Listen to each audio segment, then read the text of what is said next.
ఆంధ్రప్రదేశ్ అసెంబ్లీలో law and ఆర్డర్పై చర్చిస్తూ చంద్రబాబు నాయుడు గారు ఒక వ్యక్తి పేరును ప్రస్తావించారు. ఆ వ్యక్తిని జగన్మోహన్ రెడ్డి గారితో పోల్చడం జరిగింది. ఆ వ్యక్తిని ఫ్యాబిలో ఎస్కోబార్ అంటారు. ఇతను పూర్తి పేరు వచ్చి ఫ్యాబిలో ఎమిలియో ఎస్కోబార్ గవేరియా. ఇతను పూర్తి పేరు అనమాట. ఫ్యాబిలో ఎస్కోబార్ అనే వ్యక్తిని జగన్మోహన్ రెడ్డి గారితో పోలుస్తూ చంద్రబాబు గారు నిన్న అసెంబ్లీలో ప్రసంగం చేయడం జరిగింది. ఒకసారి ఆ విజువల్, ఆ వీడియో చూద్దాం. నాకు చరిత్ర అంతా కూడా చూస్తూ ఉంటాం కదా, దేశ రాజకీయాల్లో ఉంటే ఎక్కడ నాకెవరు తగల్లా కాదు. ఒక అతను దొరికాడు, ఒక నార్త్ కొరియాలో ప్రెసిడెంట్ ఉన్నాడు.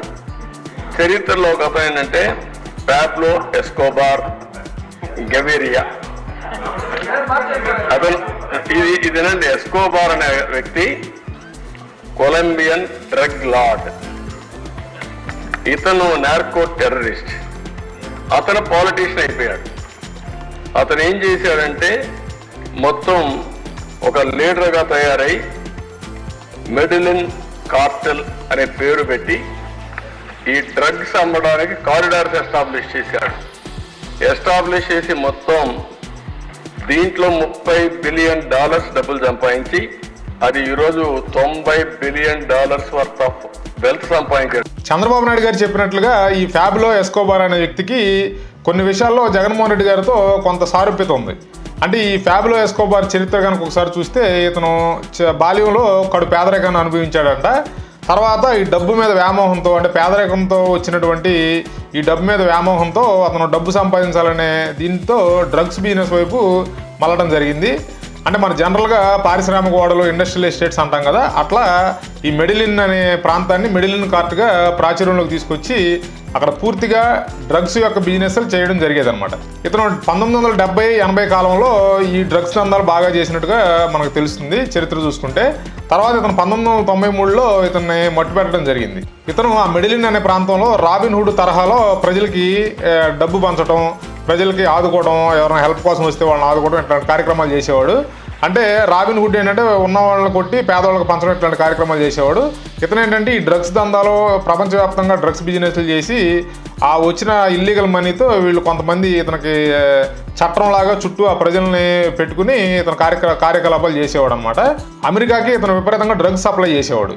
అంటే అమెరికన్ ప్రభుత్వం ఇతని మీద చాలా సార్లు ఇతను పట్టుకోవడానికి ప్రయత్నం చేసేది. కానీ ఏంటంటే ఇక్కడ సౌత్ అమెరికాలో మాత్రం ఇతను మొత్తం వ్యవస్థలన్నింటినీ తన చేతిలోకి తీసుకున్నాడు. అంటే పోలీస్ వ్యవస్థని, తర్వాత రాజకీయ నాయకుల్ని ఇట్లా. కాకపోతే ఏంటంటే రాజకీయ నాయకుల్లో ఎవరన్నా ఇతనికి వ్యతిరేకంగా మాట్లాడినా, ఇతనికి వ్యతిరేకంగా పనిచేస్తారనే డౌట్ కనుక ఇతనికి వచ్చినా కూడా వాళ్ళని వెంటనే చంపటం, వాళ్ళని వెంటనే మట్టు పెట్టడం చేసేవాడు. ఇట్లా ఇతని దందాలు ఎదురు లేకుండా సాగినాయి అనమాట. ఇట్లా కొంతకాలం గడిచిన తర్వాత ఇతను ఆఖరికి కొంతకాలానికి ఇతనికి శిక్ష విధించడం కూడా జరిగింది. ఇతనికి కోర్టులో శిక్ష పడటం కూడా జరిగింది. అప్పుడు ఆ సందర్భంలో ఇతను ఏం చేశాడంటే ఆ సౌత్ అమెరికన్ గవర్నమెంట్తో ఒక ఒప్పందం చేసుకున్నాడు.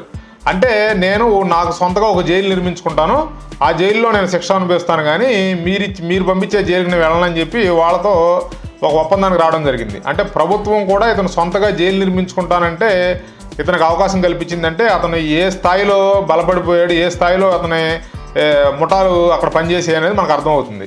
అట్లా అతను సొంతగా జైలు నిర్మించుకుని ఆ శిక్షణ అనుభవించే కాలంలో ఆ సొంత జైలు నుంచి కూడా అతను పరారవడం జరిగింది. తర్వాత కాలంలో ఏంటంటే ఇతను ఒక విమానాన్ని పేల్చడం జరిగింది. ఆ విమానంలో ఏంటంటే అమెరికన్ పౌరులు అమెరికన్ జాతీయులు ఒక ముగ్గురు ఉండటం జరిగింది. ఇక దీంతో ఇతని పాపాలు పరాకాష్ఠకి చేరినాయి అనమాట. అప్పుడే అమెరికన్ ప్రభుత్వం ఇతని మీద బాగా సీరియస్గా రియాక్ట్ అవ్వడం, ఖచ్చితంగా ఇతను మట్టుపెట్టి తీరాలని చెప్పి వాళ్ళు డిసైడ్ అవ్వడం. తర్వాత కాలంలో అతన్ని 1993లో మట్టు పెట్టడం జరిగింది. ఇంకో ఆశ్చర్యకరమైన విషయం ఏంటంటే అక్కడ సుప్రీంకోర్టు, అంటే సౌత్ అమెరికాలో సుప్రీంకోర్టు భవనంపై కూడా ఇతను దాడి చేయించాడు. అంటే అక్కడ లెఫ్టిస్ట్ గ్రూప్ అయినటువంటి గెరిల్లా సంస్థ ఏదో ఉంటే వాళ్ళకు ఫండింగ్ చేసి, ఇతని దగ్గర విపరీతమైన సంపద కదా, దాంతో ఏంటంటే వాళ్ళకి ఫండింగ్ చేసి ఆ సుప్రీంకోర్టు మీద దాడి చేయించి సుమారుగా 11 మంది న్యాయమూర్తులతో సహా 200 మంది దాకా అక్కడ మారణకాండ చేయడం జరిగింది. అంటే దాంట్లో చనిపోయిన వాళ్ళు 100 మంది పైచీలకు లాయర్లు, ఒక 11 మంది న్యాయమూర్తులే కాకుండా ఆ కోర్టులో పనిచేసే వాళ్ళు వీళ్ళు కలిపి సుమారుగా 180 నుంచి 200 మంది చనిపోయారని చెప్పి అప్పట్లో జరిగినట్టుగా చెప్తారు. ఈ విధంగా ఈ ఫ్యాబిలో ఎస్కోబార్ అనే అతను దందాలు చేసి, డ్రగ్స్ దందాలు చేసి $30 బిలియన్ సంపాదించినట్లుగా మనకి అతని గురించి వివరాలు కనుక మనం చూసినట్లయితే మనకు అర్థమవుతుంది. అంటే ఇతను ఏంటంటే పూర్తిగా ఇక డబ్బుతో మొత్తం వ్యవస్థలన్నింటినీ చిన్నాభిన్నం చేసేయడం, వ్యవస్థలన్నింటినీ ఇతను ఎదురు తిరిగిన వాళ్ళని మట్టు పెట్టడం, ఇలాంటి కార్యక్రమాలన్నీ చేసి చివరికి అతను కూడా హతమవడం జరిగింది. అంటే ఇప్పుడు చంద్రబాబు గారు ఏంటంటే జగన్మోహన్ రెడ్డి గారిని ఇతనితో పోల్చడం జరిగింది ఈ ఫ్యాబ్లో ఎస్కోబార్ అనే వ్యక్తితో. గతంలో ఈ ఫ్యాబ్లో ఎస్కోబార్ కనుక న్యాయమూర్తులను చంపటం, లాయర్ల మీద, సుప్రీంకోర్టు మీద దాడి చేయడం ఇవన్నీ చూస్తే మనం ఇక్కడ కూడా గతంలో న్యాయమూర్తులు ఇచ్చిన తీర్పుల మీద కానీ, న్యాయమూర్తుల వ్యవహారంలో కానీ, కోర్టుల వ్యవహారంలో పెద్దగా స్పందించడానికి భయపడేవాళ్ళు ఎవరైనా సరే.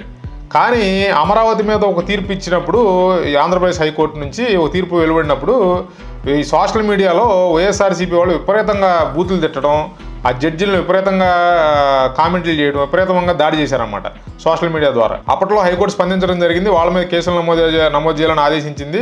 కానీ దానికి సంబంధించి ఆ కేసు ఎక్కడ ఏ స్థాయిలో ఉందనేది ఇప్పుడు ఎవరికి తెలియదు. కానీ కేసులు అయితే నమోదు చేశారు కొంతమంది మీద. కొంతమంది అరెస్ట్ అయ్యి బెయిల్ తెచ్చుకున్నారు. అంటే అందుబాటులో ఉన్న వాళ్ళని అరెస్ట్ చేసి బెయిల్ తెచ్చుకున్నారు. ఇక అందుబాటులో లేని వాళ్ళు, ఇక ఇతర దేశాల్లో ఉన్నవాళ్ళు, వీళ్ళు వాళ్ళ దాడిని కొనసాగిస్తూనే ఉన్నారు. ఇట్లా జరుగుతుందన్నమాట. అట్లా ఈయన చూసుకుంటే అన్ని వ్యవస్థల మీద ఇతను తన దాష్టికాన్ని ప్రయోగించాడు. పోలీసులను భయపెట్టేయాడు, అధికారులను భయపెట్టాడు. తర్వాత ఎవరో అసలు ఆయనకి ఎదురు చెప్పే వ్యక్తే లేకుండా పోయాడు ఆంధ్రప్రదేశ్ ప్రభుత్వంలో. గతంలో ఐఏఎస్ అధికారులు కానీ, ఐపీఎస్ అధికారులు కానీ కొంత ప్రభుత్వం ఏదైనా నిర్ణయం తీసుకున్నప్పుడు దానివల్ల ఏదైనా నెగిటివ్ ఇంపాక్ట్ ఉంటుందని అనిపిస్తే, ప్రజలకు ఏదైనా నష్టం జరుగుతుంది అనిపిస్తే ఖచ్చితంగా అపోజ్ చేసేవారు ఆ ప్రభుత్వాల యొక్క నిర్ణయాలని. కానీ ఇక్కడ ఏంటంటే ఇప్పుడు ఈ గత 2019 నుంచి 2024 మధ్యలో ఉన్నటువంటి ప్రభుత్వంలో వాళ్ళు ఏ నిర్ణయం తీసుకుంటే అదే ఒంటెద్దు పోకడనమాట. ఆ నిర్ణయాన్ని వీళ్ళు ఖచ్చితంగా అమలుపరిచి తీరాల్సిందే.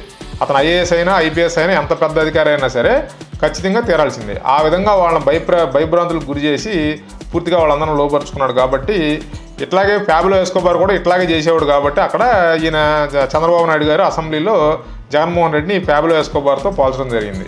అంటే ఈ ఫ్యాబ్లో ఎస్కోబార్ మీద చాలా సినిమాలు కూడా ఉన్నాయి. ఇతను హీరోయిక్గా ఫీల్ అయ్యే యూత్ కూడా ఉంటారు కొంతమంది. ఇట్లా కొన్ని విషయాల్లో జగన్మోహన్ రెడ్డి గారికిను ఆ ఫ్యాబ్లో ఎస్కోబార్ అనే వ్యక్తి కొంత సారూప్యతలు కనపడతాయి మనకి చరిత్ర చూసుకుంటే. అట్లా అందువల్ల ఏంటంటే ఈయన చంద్రబాబు గారు అసెంబ్లీలో జగన్మోహన్ రెడ్డి గారిని ఫ్యాబ్లో ఎస్కోబార్తో పోల్చడం జరిగింది. Thanks for watching.